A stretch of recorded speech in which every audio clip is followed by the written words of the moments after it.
When faced with the challenge of defining leadership, I did what any other student in my position would do. I consulted with my good friend Google. The problem is, the internet holds many different opinions, and one clear definition proved hard to find.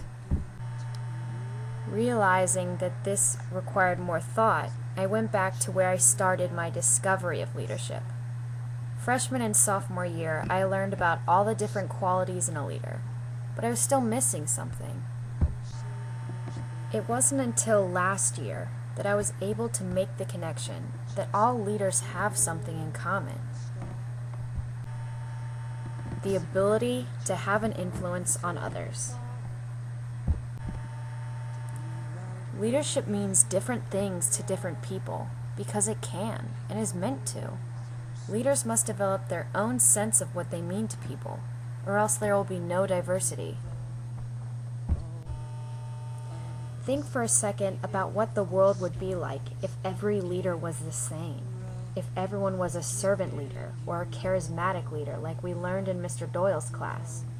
These are wonderful characteristics for a leader to possess, but they aren't for everyone. This proves itself time and time again when we study the people who have gained power in the past.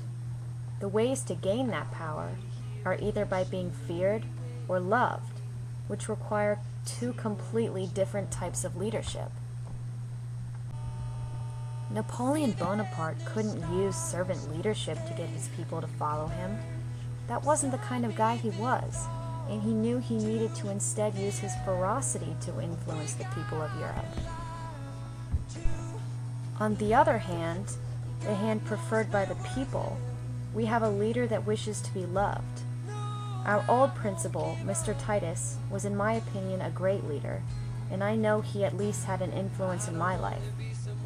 The way he earned that was by putting hard work and dedication into what he did. He got down on the students' level and was more of a friend. The important thing for a leader to do is find what qualities work for them, and that in turn will allow them to have the greatest impact on their followers.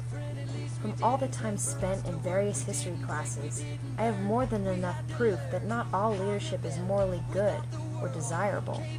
A leader that is corrupt and uses questionable methods to control his people may hold the power for an extent, but will never have it when he is gone.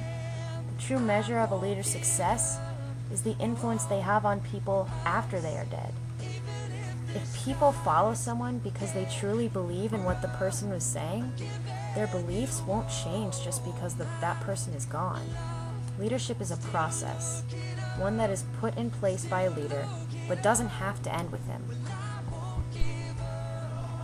The only thing that leader needs is a way in which he can influence others, be it charm, service, dedication, or in the unfortunate cases, violence. As I make my transition into the next stages of my life, my only hope is to find what it is that will allow me to have an impact on others.